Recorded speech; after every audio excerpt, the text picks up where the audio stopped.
Hello, everybody. Last week, we were discussing cloaking fields, particularly with ships, and them not being able to sense, people not being able to detect them with sensors or see them.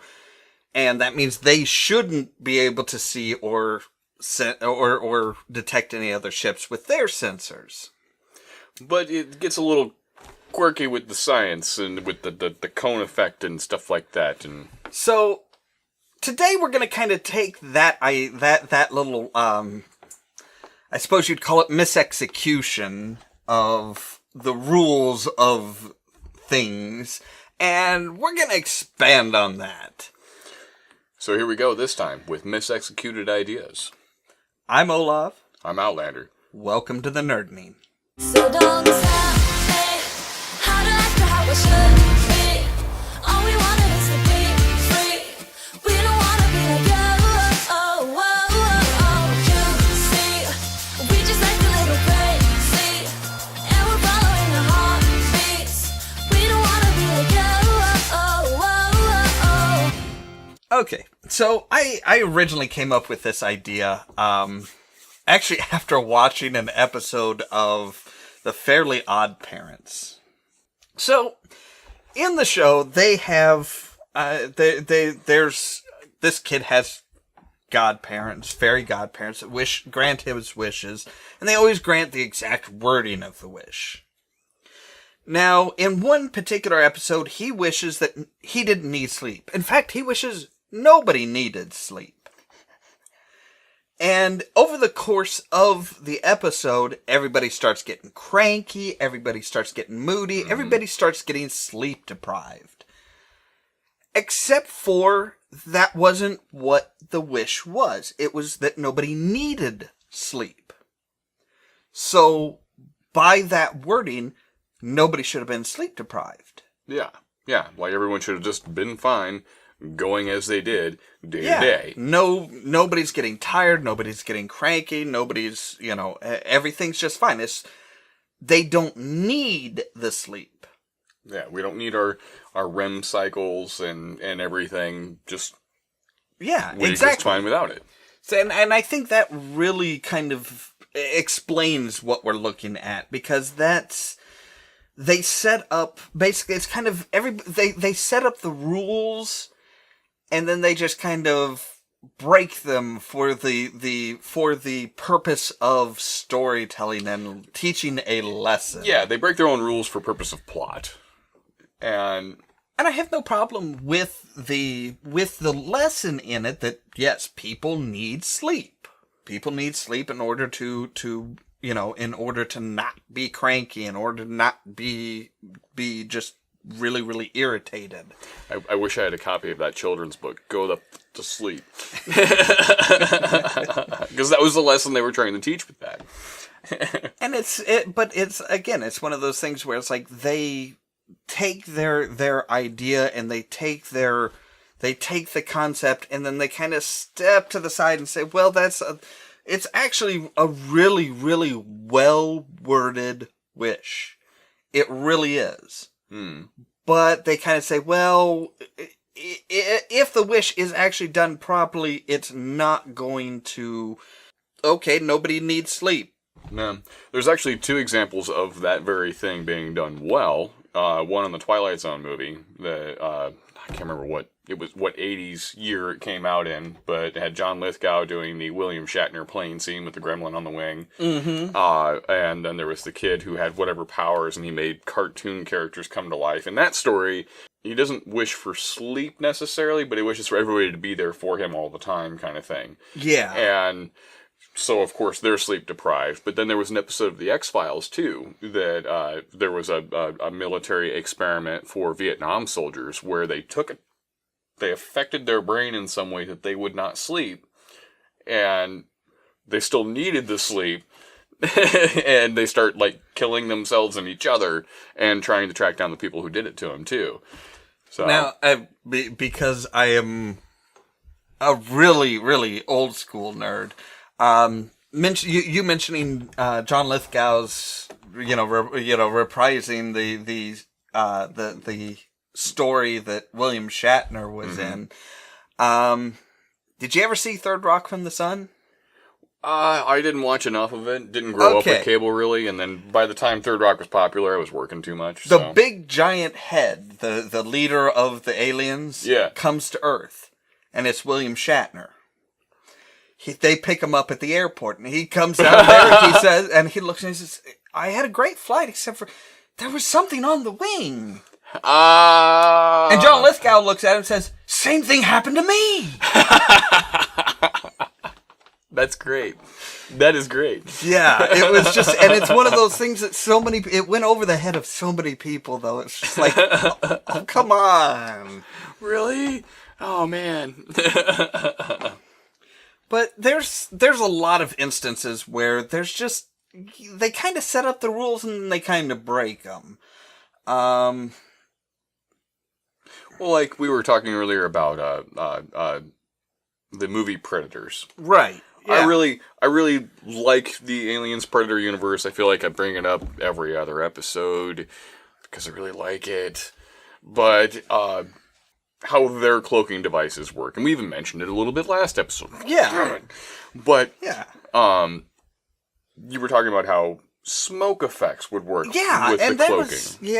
And that was a problem with the Predators. Yeah, like so the way you were talking about it, and you certainly convinced me, was that so smoke moves around physical objects. Smoke, like you can have your cloaking device on, but you still are physically moving through that smoky space. You are still affecting the way that smoke moves. Even if you're standing still, if the smoke is moving and not static or fog or anything else, it's going to do that. You're going to see that the outline of a physical shape. Well, even with fog. Even fog would do it, because what fog is just, it's moisture particles in the air. They are, everything that you see is a physical particle. Therefore, it has to physically interact with something that is there. Well, another good example of that being well executed was Chevy Chase's Invisible Man and Kevin Bacon's Hollow Man, where they're in rain. They go through smoke. They get covered in mud. Those things happen to outline the fact that, oh yeah, there's a guy in a... There's totally somebody physically there, yeah. Yeah. So, and actually I think that's the kind of the cloaking problem that they're having all kinds of cloaking problems with military technology now anyway, but they're having successes too, so... Yeah, but I've always thought that one of the biggest things that is going to ruin it would ruin any type of military cloaking device would actually be using flak guns. Yeah, just huge particles just shoot as disperse as dense of a setup of particles as possible that will physically interact. Because you can't get away from physical interaction. You can cloak a tank; it's not going to do you any good in a desert when you're going to be kicking up sand, and if there's a sandstorm comes through or there's enough wind to blow some sand up against you, you're going to get a perfect detailed outline. Smoke and fog are particles, and you will see that if you're looking close enough. And then if it's some kind of like optical output on the other side, like a gel screen or something, shoot it, and it will fail because it's electronics. But yeah, that's one of those things where it's like there's a lot of problems, and the biggest one with any type of cloaking device is physical contact. There is so much. The reason why it's usually left to spacefaring ships and stuff like that is because there's so few particles that could interact with you. Yeah. Now, one of the interesting ones that some people have brought up a little bit is like Back to the Future. Oh man. So here we go with time again. Back to the Future, people have made the argument that Marty isn't going back to his family. These are people who had drastically different lives up to that point, and he doesn't know them. Now my problem with it is Doc Brown explains it as, well, that you're from this timeline, here's how things worked, you changed something here, so the timeline's now down here. So basically, it sounds like what he's describing is the multiverse theory, where, each choice in a decision plays out just in a different dimension, in an alternate reality. So, creating the alternate reality, and... Well, he didn't create it, he just moved to it. Oh, yeah. He moved to it because that chance meeting didn't happen. So it's, well, this is what would have happened if this chance meeting wasn't there. But that doesn't mean that his original timeline is erased. So technically, if it's the multiverse theory, he should not have disappeared. Yeah, he shouldn't have had family disappearing from the photo while he's playing on stage and stuff. Yeah, because he was actually from that alternate reality. He just moved from one reality to the next. Now, if it's just there's only one reality, you change something, therefore it's affecting you, all of his memories, once he got back to the future, all of his memories of that original timeline should have been erased. Yeah. He shouldn't have remembered about the wrecked car. He shouldn't have remembered everything. Because, as we can see, physical objects changed. The picture changed. He started to change. That means the memories in his brain would have changed. Well, and I'll take an issue with that, too. Like, the prop of... this is what was the misexecuted part. It was the prop of him or his family members slowly fading out of a photo and stuff like that. If they existed or not. An oven exists in two states, heated or unheated. Yeah. So either they fall in love or they don't. I think at that point I think at that point that could be very easily explained as the change happened here and the timeline does... Basically, from the point of that change, the timeline that change expands out. It takes time for the timeline to change. Yes, essentially, it takes time for that to change, and then it has to come back to affect Marty. So it's going forward to where he's from, and then it has to come back basically to affect that picture, to affect him. So, speaking of time, Sound of Thunder. Okay? It was a movie based on Gene Roddenberry's short story about, Time Inc. Goes back in time so that people can kill the same Tyrannosaur over and over again. And stuff like that. They made a movie about it. It was a fun movie. But it was still poorly executed in terms of time travel because so we're talking about how it takes time for time to change. Well, the way they do it, though, is... It's just bad. There's this big wave this time wave that washes over the world, and then suddenly there's vines everywhere on things that wouldn't exist if time had been changed by that one butterfly being squashed, Yeah. They shot themselves in the foot. They did so much for plot, but... It's kind of, we have this great story idea, but it's... The thought process of it doesn't quite... I mean, that's why I say that's why I believe that Doc Brown was describing the multiverse, and that's actually what a lot of people don't think about is with time travel, is they always think paradox. But if it's a multiverse, that could be... Instead of changing this timeline, you're actually traveling to a reality where the other choice was made. Mm-hmm. Your reality still exists. You are just now disconnected from it. And they really, really explored that entire multiverse theory with the TV show Sliders. Yeah. Yeah. But we got to get ready for the break real quick, so we'll see you in just a minute.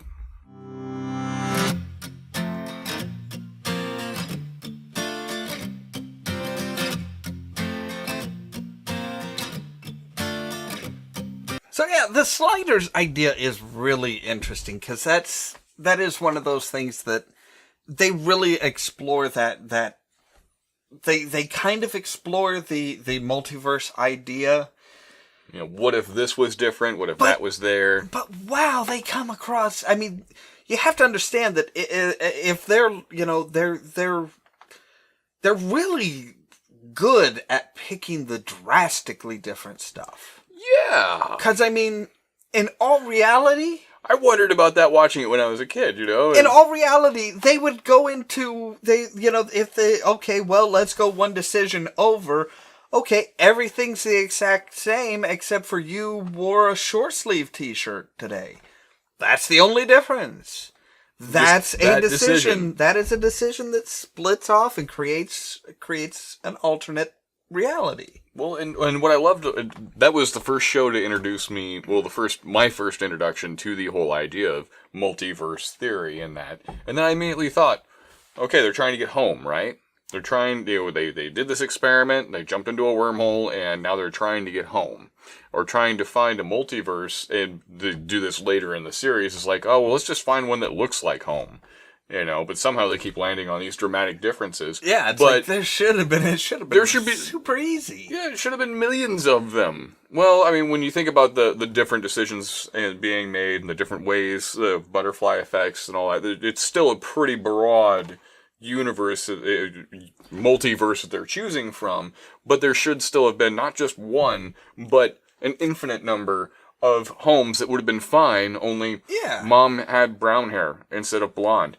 Or blonde hair instead of brown. I can't remember what it was. Or a dog randomly poops on this part of your lawn, and that grass is dead. And that's the interesting thing is so many people that, you know, discuss like the multiverse and stuff and that play with that limit how many alternate universes there are. Because they say, well, we're not going to have it that, you know, I mean, think about how many billions of decisions were just made within the last 2 seconds. And each of those decisions, there's a branch. They affect the future, but they were trying to come back to a certain, well, not necessarily a time, well, it doesn't even, yes, it affects the future, but it affects the future very minutely.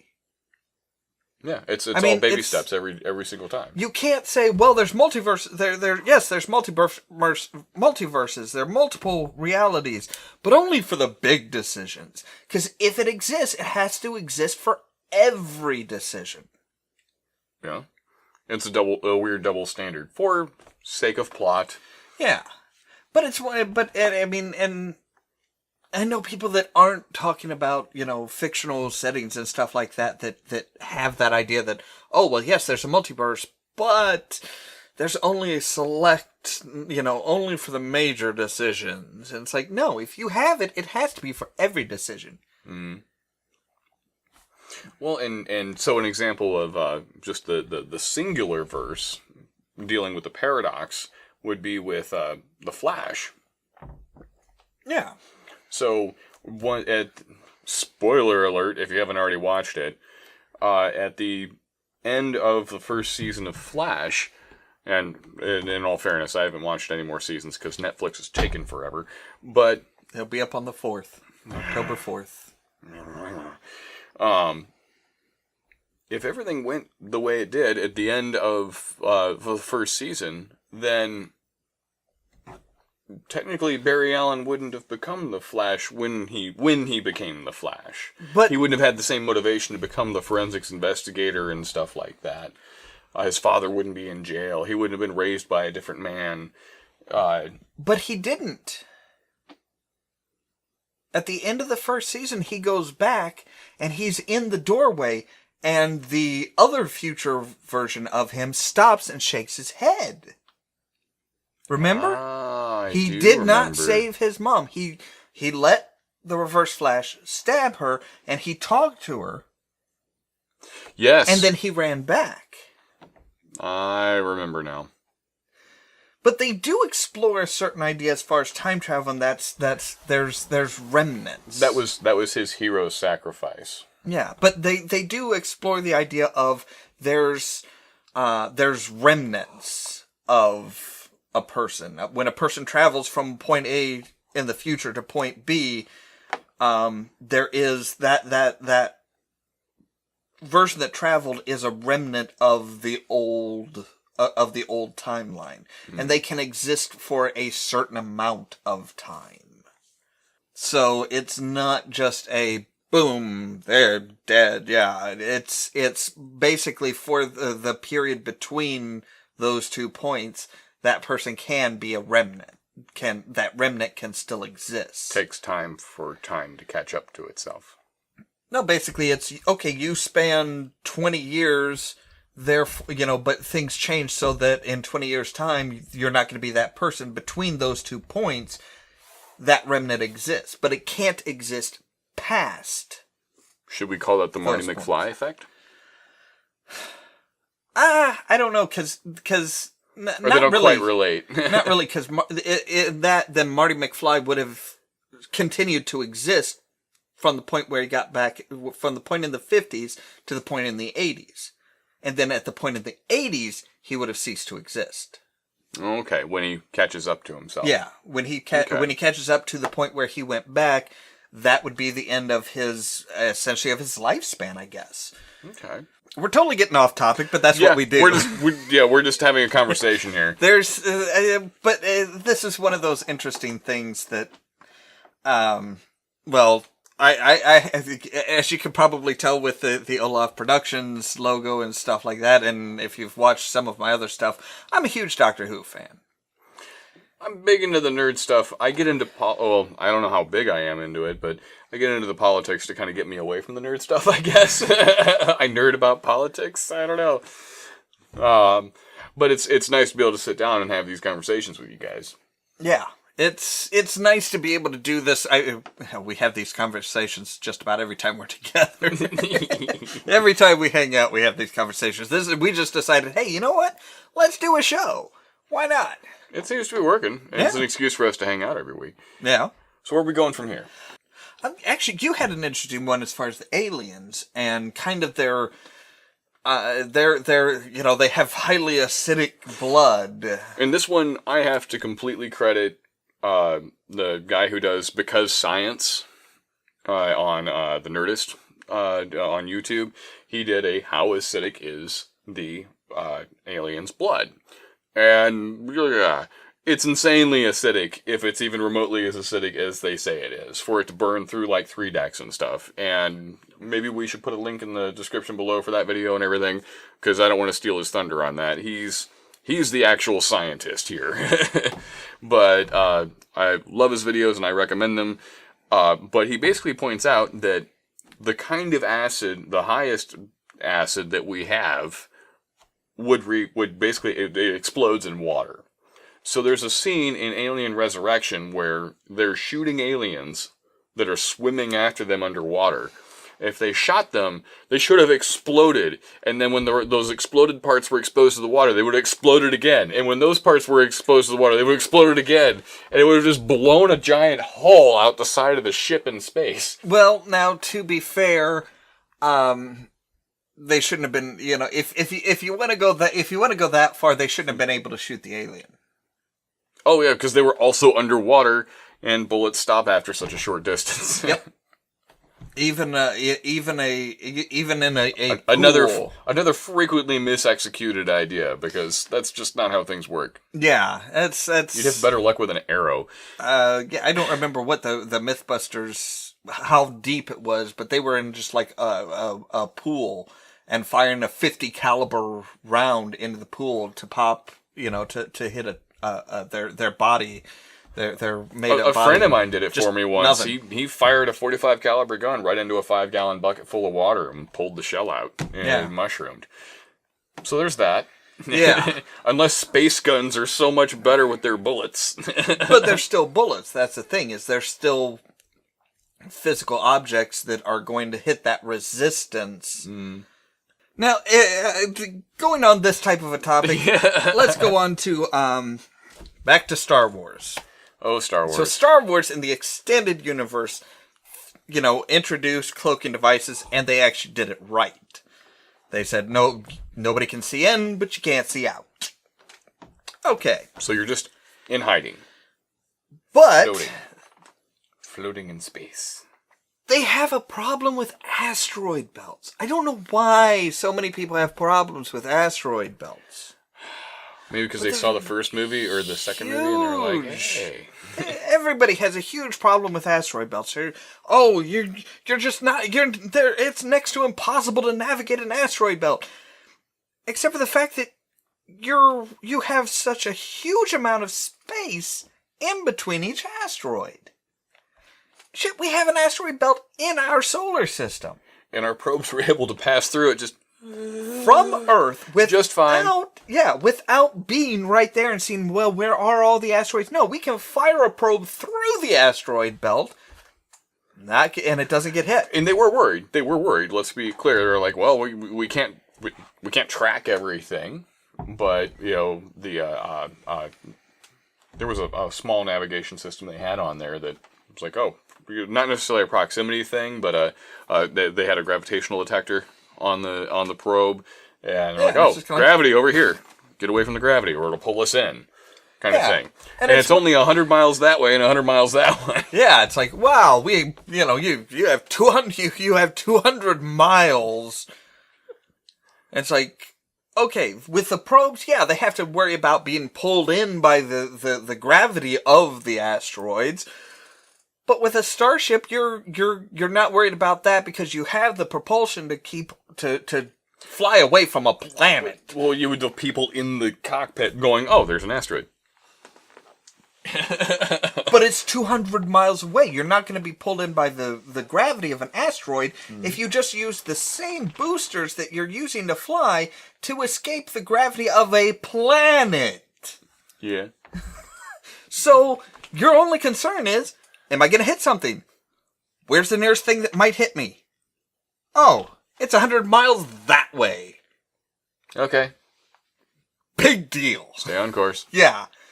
It's ridiculous how worried people get. And I wonder, I can't help but wonder if 3PO had, something wrong in his programming and he was actually quoting the odds of hitting an asteroid.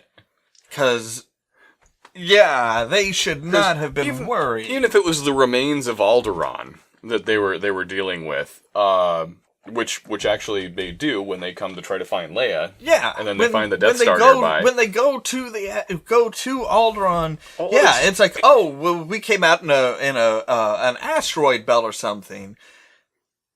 But it's all expanding at that point. Yeah, but it's not hanging around a gravity well or anything. And that's and there's a lot of mass. If there was that much mass in that small of an area in just a regular asteroid belt, well, honestly, it would probably wind up forming a planet. All it would take would be one asteroid that has enough gravity to pull in a few others to gain a bit more mass, and then cause enough friction to create heat and get a core going or something. Well, if you get more asteroids in, get more mass, get more gravity, pull in more stuff. You need something that has that like a big enough of a mass to start pulling in. A planetary rebirth. Stuff, yeah, and enough stuff that's there that's still, well, we have this much mass, can we pull in more? Is this enough to pull in more? If it is, then yeah, you've totally got a planet brewing. Yeah. I don't know, a lot of crazy ideas, and I'm certainly not qualified to speak this science. I have watched a lot of science stuff from Shoddycast. Oh, and I'm always picking up on stuff from the Vlog Brothers and SciShow, and there's a lot to learn on the internet about the world. But trust me, we're not the teachers. We're not experts. We're just nerds.